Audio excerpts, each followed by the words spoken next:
Gimana puasanya hari ini? Masih semangat kan? Nggak kerasa ya, rasanya baru kemarin kita lebaran.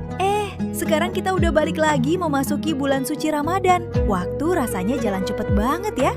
Tapi mumpung kita udah di sini, selagi bulan Ramadan masih di awal, yuk kita manfaatin momen ini buat nggak cuma sekedar numpang lewat, nahan lapar dan haus aja. Karena jujur, ada banyak banget fakta menarik yang mungkin belum pernah terlintas di pikiranmu. Di balik gema azan yang kita dengar setiap sore, ada sisi lain dari Ramadan di belahan dunia berbeda yang bakal bikin kamu bener-bener geleng kepala.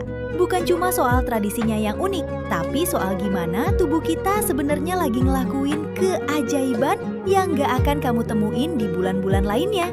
Tapi sebelum kita lanjut, coba absen dulu di kolom komentar. Momen apa sih yang paling kamu kangenin tiap kali bulan Ramadan datang? Apakah suasana sahur bareng keluarga atau berburu takjilnya? Berbicara soal Ramadan, mari kita terbang sejenak ke Islandia dan Norwegia. Di sana, saat musim panas tiba, matahari hampir nggak pernah terbenam sepenuhnya. Bayangkan, mereka harus berpuasa selama 22 jam. Mereka sahur jam 2 pagi dan baru bisa berbuka jam 12 malam. Bisa kamu bayangin nggak gimana rasanya melihat matahari masih nangkring dengan gagahnya di langit? Padahal di jam yang sama kita di sini udah selesai sholat tarawih. Namun karena tubuh manusia ada batasnya, banyak ulama di sana akhirnya menggunakan fatwa waktu Mekah sebagai panduan agar mereka tetap bisa bertahan hidup menjalankan ibadah di tengah kondisi ekstrim tersebut. Kalau kamu yang ada di posisi mereka, sanggup nggak kira-kira nahan haus selama itu? Atau baru jam 12 siang udah nyerah? Yuk kita geser sedikit ke sisi budaya. Ramadan itu unik karena ia menyatukan dunia dengan cara yang luar biasa. Di Mesir ada tradisi fanus, yaitu lampu hias warna-warni yang menyulap seluruh sudut kota jadi seperti negeri dongeng yang ceria. Lalu di Turki ada drummer Ramadan yang masih setia memakai kostum tradisional era Ottoman. Mereka berkeliling membangunkan sahur sambil melantunkan puisi-puisi kuno yang bisa bikin merinding. Percayalah, ketukan drum mereka bukan cuma membangunkan tidurmu, tapi seolah membangkitkan kembali jiwa sejarah yang megah. Dan tentu aja gak lengkap kalau kita nggak bahas soal tradisi takjil. Di Indonesia, kita punya fenomena seru yang namanya war takjil.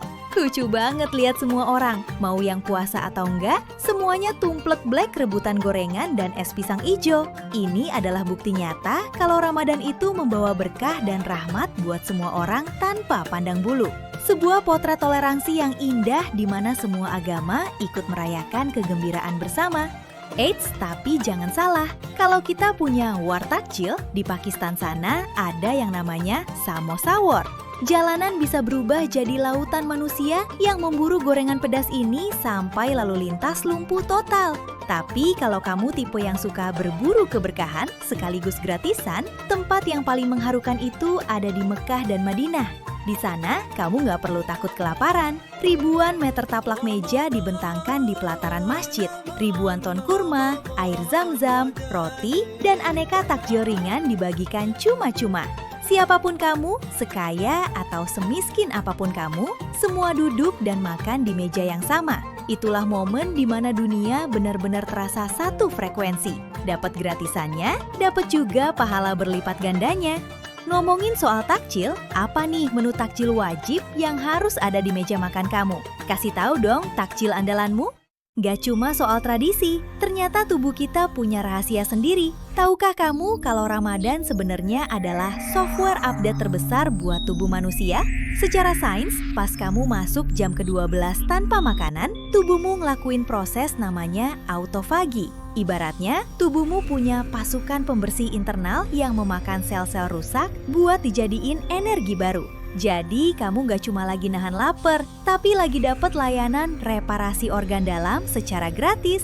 Bukan cuma fisik, mental kita juga diriset lewat dopamin detox. Karena kita belajar mengendalikan emosi dan ego. Pernah ngerasa nggak setelah seminggu puasa, badan malah ngerasa lebih enteng atau pikiran jadi lebih jernih? Share dong pengalaman pengupdatean tubuhmu di bawah.